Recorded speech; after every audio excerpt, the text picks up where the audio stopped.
Welcome to the Kaizen Gal Podcast. This is your host, MC. The Kaizen Gal is a podcast about continuous improvement, building the habits to make the most out of what you already have and scale your progress in a sustainable way. Some people say, don't work harder, work smarter. Well, I believe that we can do both if we balance our time, energy, and drive well. On to today's episode. Hello, everybody. How is everybody doing? I wish you a happy new year because guys, we are in 2024. More specifically, we are January 7, 2024. So we are 1 week into the new year. I hope you all enjoy a wonderful, restorative, joyful holiday season with your loved ones.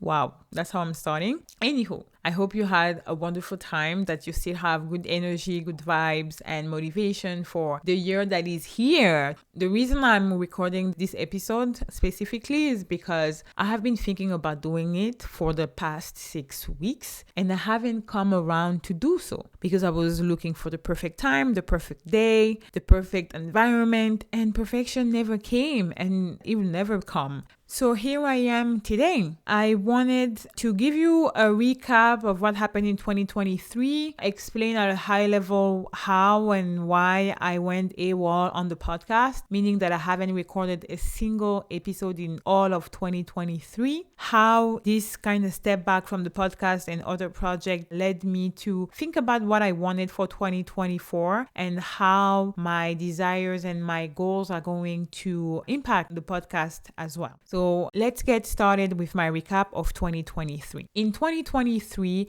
I changed jobs. I actually changed jobs at the end of 2022, but my official first week was the second week of January 2023. Let's just say that changing jobs was definitely the most impactful event that happened all year because it basically changed everything that happened afterwards. My goals changed, my drive changed from the sheer volume of tasks and responsibilities that I now had to tackle at work. I had to put a bunch of projects aside, including the podcast, other certification and training that I had started. For instance, the coaching training that I started at the end of 2022, a lot of different collaborations that I was supposed to do. I just could not keep up. I didn't have the bandwidth nor the energy to tackle all of my goals and projects for 2023. I was really just focused on surviving the job, then thriving in the job because I'm a type A, that's what I like to do. But doing so, I had to take a step back on a lot of things. On a personal level, a lot of great moments happened during the year. Friends got married, others got babies. I'm so grateful to have been able to enjoy those moments with my loved ones. Definitely the highlight of the year. When I stepped back, I also realized that coaching was actually near and dear to me. It was the only thing that I could do, even when I was tired, that would give me energy. That is a very telling fact in how drawn I am to the profession, and it led me to prioritize continuing my training this year in 2024, but also thinking about ways that I could formalize my coaching practice.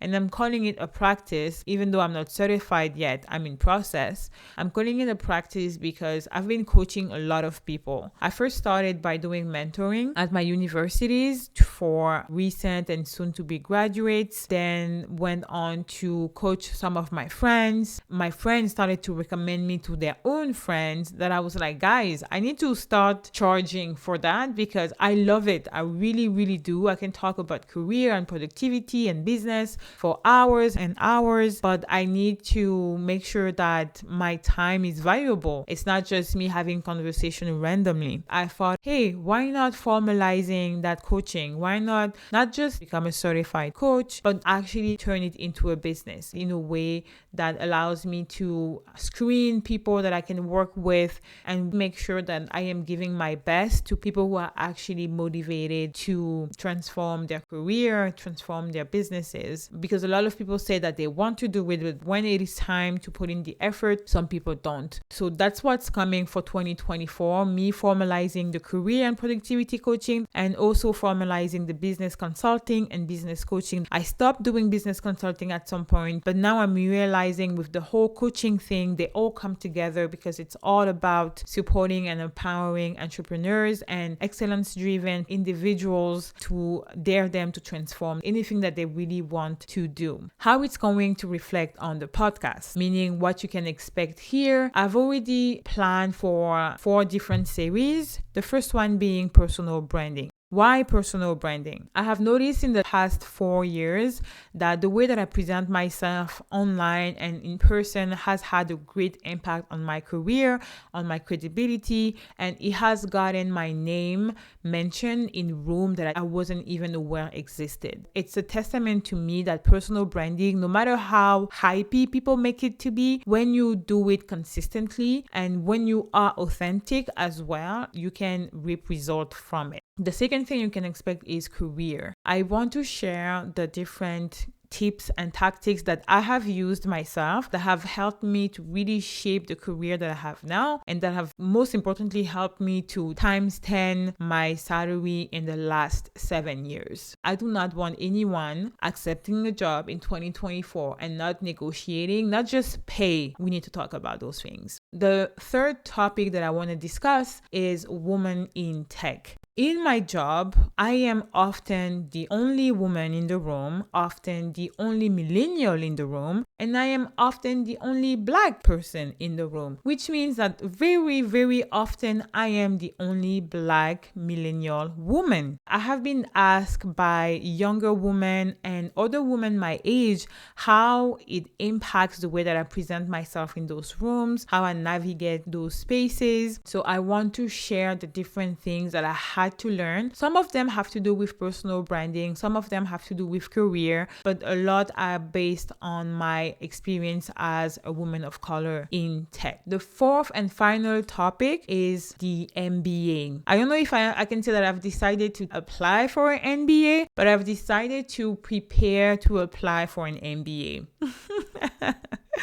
I have realized that in order to apply for an MBA, you have to have a different mindset than most people. That state of mind that people have, I find it extremely interesting. And I think that by adopting it for myself, it is going to have an impact on my personal branding, my career, and my approach of IT and tech industries. Those are the 4 topics that I'm going to discuss in 2024. I may discuss other topics. Those are just the 4 topics that are top of mind for me and that have a direct impact on my life. Hopefully you find those interesting. Let's just see how it goes for those 4 topics. And really the decision to focus is really key because when we set our goals, our intentions for the year, we tend to have those massive lists of goals that actually rival a to-do list. You have like 7 goals in each area of life, meaning that you basically have 49 goals. That is a lot. Focus on one. The most important thing is if you have different goals, you want to make sure that those goals are impacting one another. How are those goals going to feed into each other? It will prevent you from being spread thin on activities or tasks that cannot benefit several goals at once. Think about it. There you have it, my focus on coaching for 2024, as well as the 4 topics I will dive into in various episodes. Hopefully they will be useful to anybody listening. I will drop them maybe once a week. I don't think it's going to be once a week, to be honest, because this is too ambitious. Going from 0 to once a week, that's crazy. Once a month, that is my commitment. In front of everybody listening, I am saying I am dropping an episode at least once a month. And then if I'm able to drop more, praise the Lord.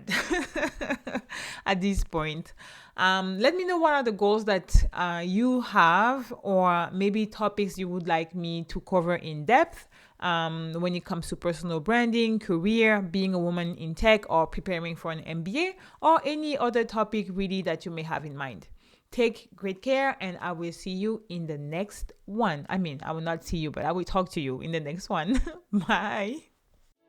that's it for me today. I hope you found that episode helpful and insightful. If you have questions or topic you'd like me to address, email me at the email address in the description box. And last but not least, leave your 5-star review anywhere you are listening. It really encourages me. I wish you, wherever you are, to be well, and I will talk to you next time.